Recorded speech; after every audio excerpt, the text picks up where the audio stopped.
Hey, it was a crazy week, but I did stop by my LCS and pick up my pulls. Let me show you what I got. Hi, this is Jim for Read More Comics. Please do like, share, subscribe. Leave a comment down below as I'm sharing my books. Is there something you picked up? Is there something that attracted your eye? Let me know what you think. So I did pick up my books a little late this week. It was on Thursday instead of Wednesday. I do prefer the energy on Wednesday, going to the LCS, but also there's a good chance that all the books are still available on the shelves, so there's nothing that's going to be cleaned out.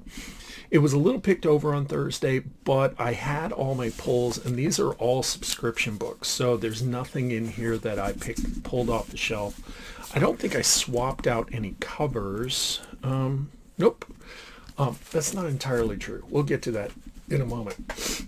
Okay, sorry, my allergies are killing me. Anyway, so let's just go ahead and dive in. First up, and I want to point this out, this happens to collectors.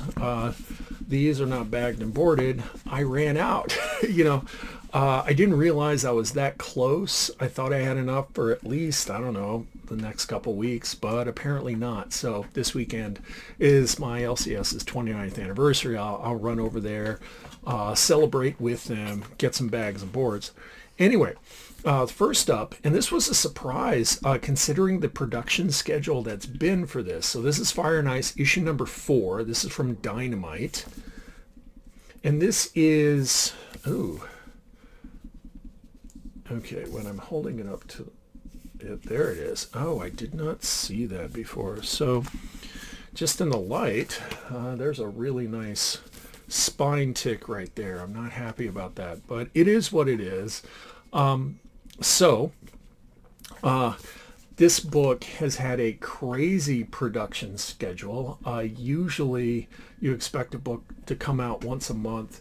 Between issue number 2 and 3, it was 14 months, I think, or 13 months.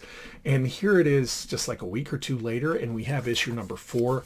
I'm not sure if this is going to be if this is a miniseries or not.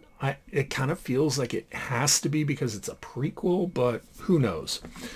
So we got that, and it has a spine tick, and I'm not sure when that happened. My dog did jump on my books this morning, though, so maybe that was it. Next up, we have Rocketeers issue number 10. This is a Ghost Machine imprint. Very cool cover right here with the Rocketfellers family dressed as other Ghost Machine characters. We have Redcoat there. We have Geiger. This is from Rook. This is Geiger's two-headed dog. They made a paper mache dog. I'm not sure who the Boy Scout is. Anyway, in the background we can see Hornsby and Halo, and I think that's supposed to be someone else, like way in the background. Anyway, so love Halloween covers like this. This has been a really fun series. I just got caught up reading this past weekend, so I'm looking forward to that. We have Thundercats. This is the A cover. Yeah, this is the A cover. This is by Lucio Perillo. Check that out. I think Perillo's covers on Thundercats have had a different energy than normally with some of his art. Some of his art I feel is a little stiff, but his Thundercat covers, because they've been more profiles like this, have been really cool. This has been kind of a wonderful dive back into nostalgia. The rest of the books are bagged and boarded, and I can tell you they don't have any spine ticks. So this is, I was hoping to get this one. I pre-ordered this. This is Absolute Batman Annual number 1, and this is the black and white B cover by Nick Dragotta. Check that out. So this is the Absolute Batmobile right here, and this issue is supposed to be the origin of that. I'm looking forward to reading this, and I've only heard good things.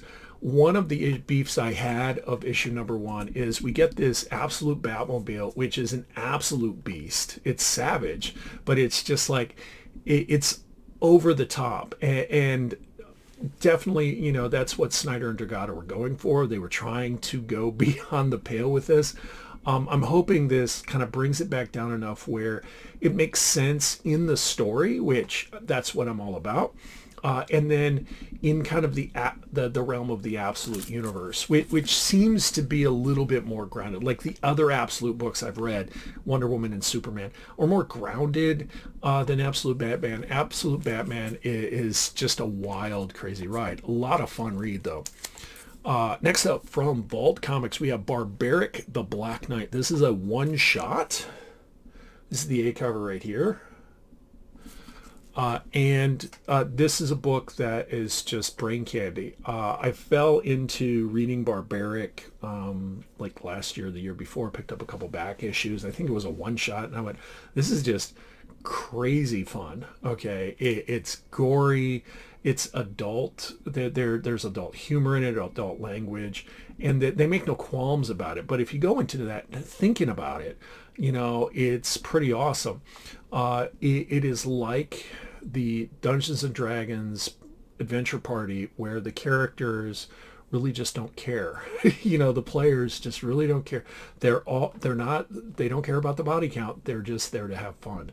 And Barbaric kind of comes across in moments like that. So a lot of tongue-in-cheek humor in it. I've been looking forward to this. This is Batman and Robin Year 1, issue number 12. I've been getting the Sam Nee covers throughout this. So this is another Sam Nee cover. And this is like Chris Samnee's swan song, his love letter to Batman. It is an incredible story. The art is gorgeous. Mark Waid wrote a good Batman and Robin story, don't get me wrong, but it's Chris Samnee that makes this incredible. So if you haven't been pulling the individual issues, definitely recommend getting the trade on this, because this is going to be a classic. This is an amazing book. We have a Titan book. This is Conan the Barbarian, Scourge of the Serpent. This is issue number 2. This is, I think, a 4-issue crossover miniseries. I think it's crossing over with Savage Sword of Conan, and I'm not sure what else, because they're not doing a lot of books right now. Anyway, check that out. This is this is E.M. Geist. That's killer right there. I'm behind reading Conan, so I've not read any of these issues, but Titan and Jim Sub have been telling incredible Conan stories, so definitely recommend this if you want to get into barbarian books. We have issue number 5 of Death at Silver Surfer. This is from Marvel, written by Greg Pak. This is the A cover. I'm not sure who's writing it. Unlike all these other books, Marvel does not tell you who did the art on the cover. So, very cool looking though. Behind on this too, I have all issues now, so I'll probably read them over the weekend. And then this book, I actually swapped this off the shelf. This is Feral part X, so part 17. So this is issue number 17. It's like a cat zombie story. It's really fun. And I've been only getting the Trish Forstner horror movie homage covers. So I swapped this because it's an all black cover, and mine, I could see it. You know, it just had some dings and it was just showing. So I kind of reached deep in the stack and I got one that was not dinged. Sorry, Casey at Buy Me Toys. Sorry. And then my last book, I have a trade after this. We have X-O Man of War. This is a Valiant Beyond miniseries. I think it's supposed to have 5 issues, written by Steve Orlando. Gorgeous cover. I'm not sure who did the cover though, because again, like Marvel, they're not putting some identifier. I mean, you can see down in the corner the autograph right there. So I'm hopeful for this. I really enjoy X-O Man of War. I think out of the Valiant universe, I appreciated this character the most. I loved his connection to the Roman Empire and and all that. And it was a really good science fiction story. And I got into it with, I think it was the Robert Beach. I think I'll put it right down here. I got into it. This would have been volume 3, I think. And it was good. It was like 50, 60 issues long. Amazing story. And then it kind of seamlessly led into the next volume. Loved that next volume. And then Valiant had its financial issues, kind of went off the rails. They did a couple mini series. The first mini was good. Okay, the second mini series clearly was rushed. And I think it was probably editorial Alien Books going, hey, you need to finish this because we have things we want to do. And then Diamond had all its problems and everything just kind of went off the rails with that. And so this is a mini series I've been waiting for. They did an event last year. This was before Diamond's bankruptcy. And the X-O Manowar tie-in book, and it was a little bit more than I would have wanted to pay. It was like $6.99 for a regular size comic book. This one's $4.99. That one, it was a good story. I mean, it was a good standalone X-O Manowar story. So that gives me hope that this right here kind of captures that X-O energy. I'm hopeful. You know, we'll see what happens.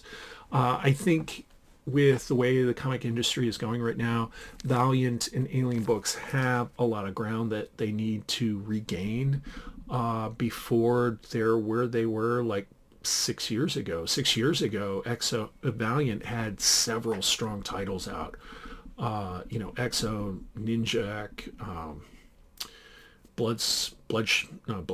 Bloodshot. What? Okay, I don't read those books. Anyway, I just read this. But they had like 5 or 6 titles, and they were ongoing. And then it just collapsed like a house of cards. And so we're only getting like these little minis. I saw a Kickstarter. They have a Kickstarter X-O Manowar, was it Black, White, and Gold? And I thought about it, but it was a little bit, and I'm hoping the trades will come out. Anyway, this is the last book, and this is a trade, and I've only been trade waiting. My apologies. That's for those of you who don't know what trade waiting is instead of buying the individual issues, you just wait until it comes out in trade, so it's all in a collected edition. It's usually a little bit less expensive, like, okay, this is costing me $5 a pop, where the trade, like this one right here, the trade is $17, okay? So I'm anticipating this would be cheaper too. But I'm doing that because I got into this later and I didn't want to go back and get all the issues for it. And I find that it reads better when it's in a collected edition because it's all kind of a concise, volume in itself. So this is Department of Truth by, what is the name? Tynion. Sorry, I'm drawing a blank. Let me look at the first page. I'm not seeing it. Anyway, so here we go. It's a really unique art style, as you can see right here. Okay, and it totally fits the story. And I think it really works better in these larger collected editions than it would if it was individual issues. It's just my opinion. I've only read Department of Truth in volumes like this. This is volume 6, so I've read all 5, and I'll read it like this, and it'll take me like 1 or 2 sittings to do it. So this is a really cool story. It's kind of a historical fiction for those of you who haven't read Department of Truth, where it kind of plays on this idea that mythology is real if enough people believe it. And so the U.S. government has a department called the Department of Truth, led by Lee Harvey Oswald, to stop people from buying into urban legends or mythologies because that will lead to things happening. So like Bigfoot exists because enough people believe in Bigfoot, and so therefore it happens, and they kind of run the gambit of things like that, of urban legends like that.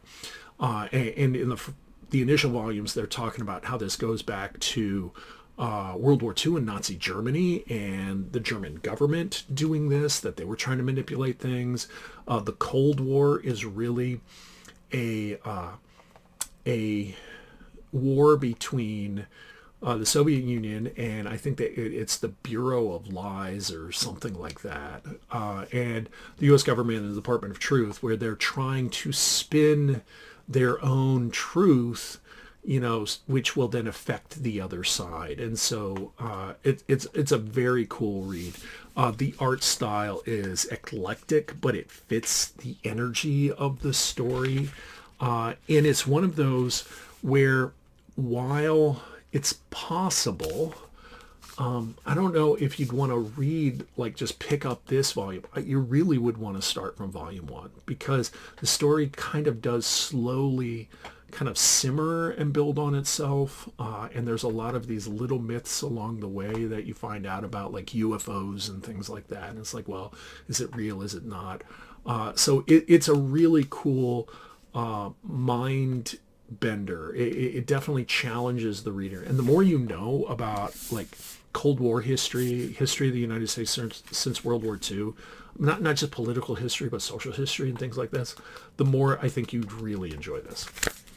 All right, so there you have it. These are my books. I hope you've enjoyed this video and listening to me ramble on. Please do like, share, subscribe, hit the like down at the bottom. Leave a comment. Have you read Department of Truth or any of the other titles that I've shared? Thanks for watching again. Don't forget to read more comics.